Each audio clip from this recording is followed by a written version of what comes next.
Kali ini kita akan membahas berkarya di usia muda bareng salah satu penulis yaitu Novi. Kebanyakan saya lihat anak muda zaman sekarang itu lagi gengsi-gengsian. Oke, kita sudah kedatangan bintang tamu kita, Novi Dina. Halo, kedengaran nggak sih? Kedengaran nggak sih? Dengar, lu sehat? Alhamdulillah sehat. Bikin sakit. Lo itu mulai nulis umur berapa sih? Nulis. Kalau dibilang nulis tuh masih baru banget soalnya. 2016 kalau nggak salah. 2016. Ya, itu waktu SMA kelas 3 kayaknya. SMA kelas 3. Itu SMA udah ngeluarin buku belum? Waktu SMA itu semacam kayak nulis di Wattpad gitu. Semua penulis Wattpad pasti semua penulis itu kadang berawal dari Wattpad gitu. Ada yang berawal dari Wattpad. Nggak semuanya, cuma ada berapa mungkin. Sekarang berapa buku lo? Berapa ya? 7 nggak salah, 7 7 ya? Iya, tapi itu bukan buku yang solo gitu. Campuran penulis dengan penulis-penulis lain buku. gitu maksudnya. Iya, soalnya kalau solo itu butuh waktu yang agak lama. Ada yang penulis emang butuh yang tahunan gitu. Ya butuh waktu lah kalau nulis solo gitu, buku sendiri ada yang sampai tahunan gitu. Tapi kalau kita nulis keroyokan itu apa ya? Semangatnya gitu, yang dibutuhkan sih kayak gue gini kan semangatnya gitu. Kadang itu males gitu, kadang udah nggak mau gitu. Kalau kita nulis keroyokan itu ada yang nyemangati, ayo dong, semangat gitu. Biasanya sih hasil todongan kadang ditodong gitu. Kita ada proyek ini loh, lu masuk harus gitu. Kadang males sebenarnya. Sama terus lain kan ya, kebenturan sama. Ada nggak sih rencana buat rilis buku solo? Ya ada lah pastinya lah, ada. Terus ini nih pertanyaan yang udah lama banget gue pengen tanyain. Kenapa gue nggak boleh baca karya lu? Terus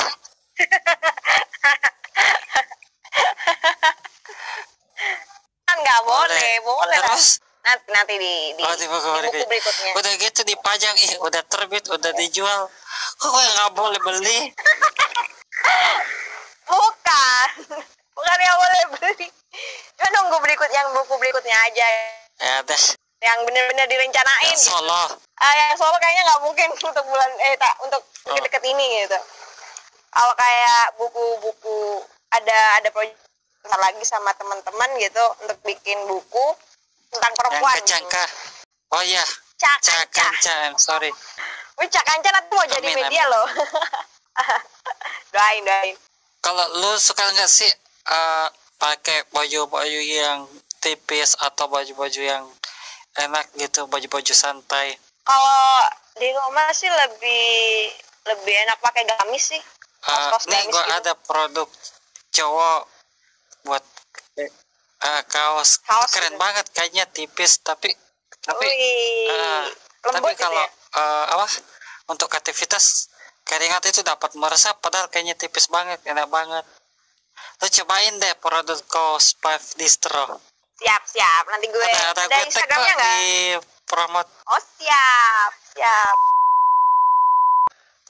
Lo itu pernah nggak sih dapat titik jenuhnya sehingga malas nulis ya? Mood gitu ya? Iya pastilah kan, pastilah semuanya ada titik jenuh gitu. Jenuh gitu. Biasanya sih kemarin aja jenuh, yang gabung sama Cak-Anca itu yang bikin nulis lagi. Terus bagaimana cara mengatasi titik jenuh itu? Cara ngatasin titik jenuh itu kita cari lingkungan yang apa ya, istilahnya yang bisa mensupport kita lagi gitu, lingkungan yang bisa menggerakkan kita lagi gitu. Kalau salah lingkungan bisa fatal kan, misalnya lingkungan dugem. Iya. Wow. Apa ya, orang sih tergantung sih, dia mau dipengaruhi lingkungannya atau dia yang mempengaruhi lingkungannya gitu. Kalau menurut saya sih untuk mempengaruhi lingkungan itu harus memiliki power tersendiri. Jadi intinya minimal kita berkarya dulu, ada nama dulu, baru bisa mempengaruhi lingkungan. Tapi kalau kita biasa-biasa aja ya orang juga lihat kita ya apaan sih? Apa ya? Kalau untuk mempengaruhi lingkungan sih agak agak Ya kan? susah ya. Ya kan? Harus memiliki power. Uh-uh. Ya kalau lu nggak punya, Jadi harus lu bener-bener nggak punya power, lu bakalan dikatain apaan sih? Tapi orang-orang yang punya biasanya orang-orang yang punya pendirian itu loh yang biasanya yang bisa Maybe. gitu. Tapi kalau di sekitar lingkungan gue ya gue liatnya gitu ya, benar-benar orang-orang yang punya power, walaupun kalau dia punya power ya dia bakal dipandang. Beneran dah, sumpah. Iya, ya jangan di lingkungan lo, lingkungan di gue situ juga juga gitu. Sama lah. Ternyata kita masih satu apa ya? Maksudnya nggak beda jauh. Ya, tapi gimana sekarang ya? Sekarang untuk anak-anak muda seperti kita gitu ya. Ya gitu ya, gimana caranya kita mempengaruhi lingkungan gitu. Pengaruhi dalam konteks Itu juga baik. Menjadi PR gua, PR teman-teman gua. Pokoknya kan rata-rata yang baru lingkungan itu ya bisa dikatakan 40-an ke atas. Berarti itu bukan kategori muda lagi dong. Yang apa itu? Yang 40-an ke atas. Berarti itu bukan kategori muda lagi dong. Itu puber kedua. Ya, ini PR kita gimana caranya 40 ke bawah itu memberikan dampak positif bagi lingkungan. Menurut lo ada nggak sih cara tersendiri? Cara tersendiri ya. Orang itu kalau mau apa istilahnya ya, mau berkarya ya, anak-anak muda seperti kita yang mau berkarya itu cari teman yang bener-bener gitu kan ya. Yang satu misi lah. Jangan iya yang satu frekuensi. Pasti kita punya teman-teman gitu. Kita tinggal nyari aja gitu sekarang kan. Tapi nggak gampang untuk nyari teman yang satu frekuensi dengan kita gitu. Gue inget waktu tahun kemarin ini itu ada lomba karya tulis nasional. Di sana gue juga tembus tulisan gue tingkat nasional gitu. Sekitar berapa universitas ya? 50-an lebih lah yang ikut lomba itu. Ada yang kesaring 11 untuk presentasi gitu. Masuk lo. Lu tahu nggak sih? Ternyata Indonesia itu ya tidak kekurangan pemuda-pemuda hebat loh. Di saat presentasi mereka tuh benar-benar mengeluarkan ide mereka gitu. Ada yang buat inilah, ada yang buat itulah untuk terobosan mendatang gitu. Wih keren pokoknya. Ada yang bikin kayak apa sih? Ada alat gitu, itu untuk mengirim obat untuk wilayah-wilayah terpencil di Indonesia gitu. Jadi benar-benar apa ya, benar-benar terobosan terbaru gitu. Pokoknya keren-keren. Indonesia tuh tidak kekurangan pemuda-pemuda kerennya gitu. Tinggal mau dikasih uang atau enggak gitu. Gue waktu itu punya gue itu terobosan terbaru untuk dunia pendidikan yang dipresentasikan. Adalah pokoknya untuk pendidikan gitu. Pemikiran gue waktu itu gini, kalau gue sekarang apa ya, belajar dengan sistem yang dibuat orang lain, caranya agar anak gue entar belajar dengan sistem yang dibuat oleh emaknya gitu. Emaknya galak gak? Jadi oh enggak lah. Nikah sih? Jadi pemikiran Lo kapan nikah sih? apa? Aduh masih lama. Sekarang baik bener-bener berkontribusi dulu lah. Ada negara gitu. Fokus daripada jadi beban negara ya. Menikmati masa muda bro. Memanfaatkan umur. Memanfaatkan umur. Jadi usia muda kita itu akan dipertanyakan nanti. Lu mau dipertanyakan nanti tiba-tiba yang waktu dipertanyakan ambiar doang masa muda lu. Masa muda gua apa ya gini aja, berkarya aja. Bagus lah. Intinya kalau sekarang itu suka dengan musik, nah kita tidak hanya jadi penikmat doang gitu, kita juga apa ya, bikin musik gitu, bikin lagu gitu lah. Kalau suka buku ya jadi penikmat buku orang juga, nulis juga gitu. Pilihan ada di tangan ya, mau jadi pemain apa penonton. Iya.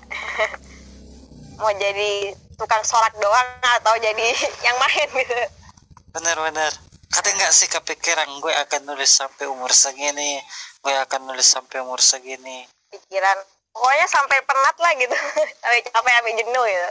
Ada nggak sih kalau misalnya nih lu punya anak gue harus penulis, pikiran lo kayak gitu? Enggak harus bebas. Dia mau kayak apa, dia mau bikin apa itu terserah dia. Nggak harus kayak emaknya sih. Jadi emaknya nggak peduli ya, intinya dia berkarya positif aja ya? Bukan untuk hal-hal baik aja, bikin hal-hal yang baik, nggak harus nuntut harus ini dan itu. Jadi kapan nih rencana buku terbit? Kita untuk buku kedua harus riset dulu, jadi agak lama sih, mungkin akhir tahun tapi atau tahun awal ini tahun. juga. Insya Allah Ya kalau bisa dipercepat lah. ya sabar, ini ntar lagi juga KKN bro, jadi juga harus iya. KKN. Kita baru mau KKN. Jurusan apa sih? Ekonomi. Konsentrasi gue di manajemen sumber daya Kenapa manusia. nggak ambil sastra aja? Gue juga, waktu itu gue kan ketemu wakil dekan satu gue, ngobrol, dia tanya, kalau gue cerita kalau memang lah ada buku gitu, dia tanya, Mbak, kamu anak ekonomi atau anak sastra? Jadi saya dia bingung, Kayaknya salah jurusan deh. terdampar di ekonomi maksudnya. Tapi lu paham pelajaran ekonomi? Dari SMA kan gue ngambilnya di ekonomi. Nasib kita IPS. Wah, ada teman IPS-nya lu. IPS juga. Ya, IPS. Ternyata IPS bisa jadi anak berbakat juga loh. Hei, kalian yang di luar sana, dengerin. Kami berdua anak IPS, tapi bisa juga loh. Kalau lu sih gini kan, anak IPS. Kalau anak IPA itu jadi dokter, anak IPS punya rumah sakit.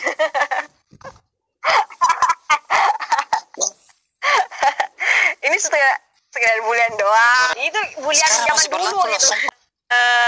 Kalau biasanya kalau sama teman-teman yang dibully itu kayak gitu sih juga yang dibully. Anak IPS mempelajari masa lalu. Masa lalu dipelajari. Penting kalau kalian yang umum ya. Aduh, kalau penulis tuh ya, kalau lagi bareng gitu terus ada tulisan gue gitu, dikoreksi sama teman-teman, oh itu benar-benar ditelanjang gitu tulisan, salah ininya. Jadi yang awalnya itu ada berapa ya, 2 lembar gitu, kadang-kadang jadi 2 paragraf doang. Iya kalau benar-benar dikoreksi gitu. Iya, so saking ketatnya. Kadang gitu kayak nyicipin masakan, ini kurang manis kayak tulisan lo, ini kurang gurih gitu. Benar. Tapi kan semua demi kebaikan, kita paham. Iya, demi kemajuan kita gitu. Gue itu yang cak-cak kemarin, anak SMA gitu, kita agak paksa untuk masuk di komunitas kita. Tiba-tiba selang berapa bulan ya, mingguan kayaknya ada lomba di kabupaten. Kita bener-bener ajari gitu, lomba kuis kalau nggak salah, bener-bener kita ajari gitu. Alhamdulillah itu dapat juara 1, yang 2 orang kan. Pertama dapat juara 1, yang kedua dapat juara 2 gitu. Bener-bener kita kita kembangkan anunya mereka gitu, skillnya mereka gitu. Ya anak-anak itu nggak bisa dikasarin, apalagi mereka sudah tahu mana baik mana buruk, ya kan? Lu kalau dikasari tambah bangkang biasanya. Oke, Naf, terakhir nih dari gua. Banyak apa sih harapan lo untuk anak-anak Indonesia sekarang? Untuk anak-anak Indonesia sekarang sih gue harapannya benar-benar mengasah kemampuan, terus lagi banyak-banyak membuat karya. 10 tahun lagi yang menempati tempat khusus gitu di pemerintahan. Amin. Gitu adalah kita gitu. Kalau bukan dia dari sekarang, apa lagi? Oke. Terus apa lagi ya?